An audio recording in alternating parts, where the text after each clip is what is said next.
இன்றைக்கி ஒரு கதை கேட்க தயாராக இருக்கீங்களா? ஒரு மருத்துவமனை. அந்த மருத்துவமனையில் பார்த்தீங்கன்னா, ஒரு வயசானவர், அவர் அங்கே தான் இவ்வளோ நாள் சிகிச்சை எடுத்துகிட்ருக்காரு. இப்போ அதெல்லாம் முடிஞ்சு அவர் வீட்டுக்கு போகலாம் அப்படின்னு சொல்லிட்டாங்க. அவரும் தேவையான பணத்தெல்லாம் கட்டிட்டார். ஆனால் அதெல்லாம் கட்டிட்டு அவர் கையில் அந்த மருத்துவமனையிலேருந்து கொடுத்த அந்த பட்டியலை வச்சு பார்த்துட்ருக்காரு. பார்த்துட்டு அவருக்கு போய் கண்ணிலேருந்து ஒரே அழுகையாக வருது. தேம்பி தேம்பி அழுகிறாரு. அப்போது அங்கே மருத்துவர் அவரை பார்த்துட்டு, என்ன பெரியவரே, என்னாச்சு உங்களுக்கு, எதுக்காக அப்படி அழுதுட்டுருக்கீங்க, என்ன உங்களுக்கு உடம்புக்கு எதுவும் பண்ணுதா, நீங்கள் தான் நல்லாயிட்டீங்களே, வீட்டுக்கு போகலான்னு சொல்லிட்டோமே, அப்புறம் ஏன் அழுகுறீங்க அப்படின்னு சொல்லி கேட்குறாங்க. அவர் இல்லை அப்படின்னு சொல்லிட்டு தயங்குறாரு. அப்புறம் அவர் மருத்துவர் அவரை கூட்டிகிட்டு ஓரமாக உட்கார வச்சு கொஞ்சம் ஆசுவாசப்படுத்திட்டு, சொல்லுங்கள் பெரியவரை, எதுவாக இருந்தாலும் பரவாயில்ல, என்கிட்ட சொல்லுங்கள், என்னால் முடிஞ்ச உதவியை நான் பண்ணுறேன், ஏன் இப்படி அழுகுறீங்க அப்படின்னு சொல்லி கேட்குறாரு. அப்போ அந்த பெரியவர் சொல்கிறாரு, இல்லைங்கய்யா, நான் இந்த மாதிரி இந்த மருத்துவமனையில் சேர்ந்துருந்தேன். எனக்கு உடல்நிலை சரியில்லைன்னு எனக்கு எல்லா சிகிச்சையும் நல்ல விதமாக பண்ணிங்க, தீவிர சிகிச்சை பிரிவில் வச்சு கூட எல்லாம் பண்ணிங்க. இப்போது எனக்கு இவ்வளோ பணம் கட்டணும்னு சொல்லி கொடுத்துருக்கீங்க. அதில் பார்க்குறேன், நான் பார்த்தா தீவிர சிகிச்சை பிரிவுக்கு இவ்வளோ ஒன்று போட்டிருக்கு. அதில் அந்த ஆக்சிஜனுக்குன்னு சொல்லிட்டு மட்டும் இவ்வளோ விலை போட்டிருக்கு அப்படின்னா, ஆமாங்கய்யா, அது நாங்கள் சேர்க்கும் போதே சொன்னது தானே, நீங்கள் நாங்கள் தான் சொன்னோம்ல, அதுதான் போட்டிருக்கோம். நீங்கள் சொல்கிறதெல்லாம் சரிதான், நான் அது தப்பு சொல்லவே இல்லை. ஆனால் நான் 5 நாள் தான் இங்கே இருந்தேன். இந்த 5 நாளைக்கு நான் பயன்படுத்தின இந்த ஆக்சிஜன்ற உயிர் வலிக்கு இவ்வளவு கட்டணம் நான் செலுத்தியிருக்கேன். ஆனால் வாழ்நாள் முழுவதும் எவ்வளோ ஆக்சிஜனை நான் சுவாசிச்சிருப்பேன். அதற்கெல்லாம் கட்டணமே இல்லாமல் தானே இயற்கை எனக்கு கொடுத்துச்சு. அதற்கு நான் எந்த ஒரு நன்றியுமே தெரிவிக்கவே இல்லை. இன்றைக்கி ஒரு 5 நாளைக்கு பார்க்கும்போது தான் தெரியுது, இந்த உயிர் வலிக்கு நான் இவ்வளோ கட்டணம் கட்டியிருக்கேன் அப்படின்னா, வாழ்நாள் முழுவதும் நான் இதை பயன்படுத்தின உயிர் வலிக்கு எவ்வளோ நன்றியோடு இருக்கணும். நான் இவ்வளோ நாள் அதை உணராமல் இருந்துட்டேனே, அதை நினச்சி தான் நான் வருத்தப்பட்டு அழுகிறேன் அப்படின்னு சொன்னாராம்.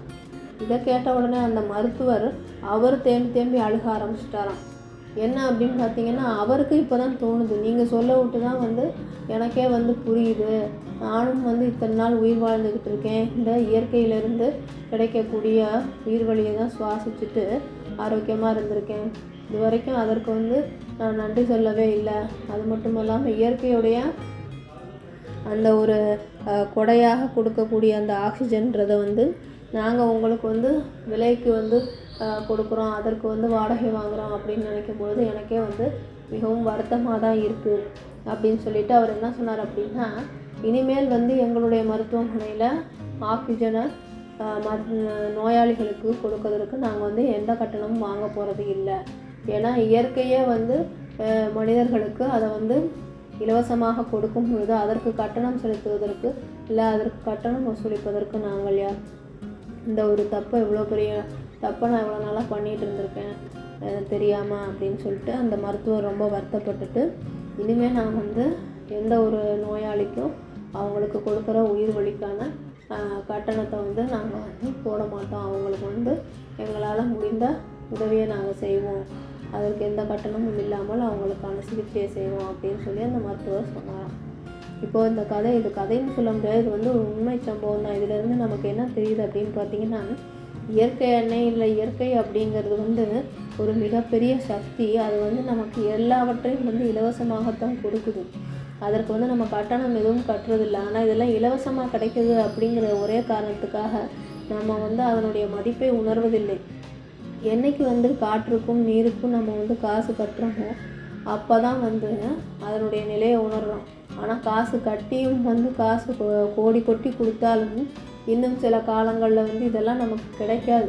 கோடி கொடுத்தாலும், கோடி ரூபாய் கொடுத்தாலும் நமக்கு தூய காற்றும் சுவையான நீரும் கிடைக்காது அப்படின்ற ஒரு நிலை வந்துடும்.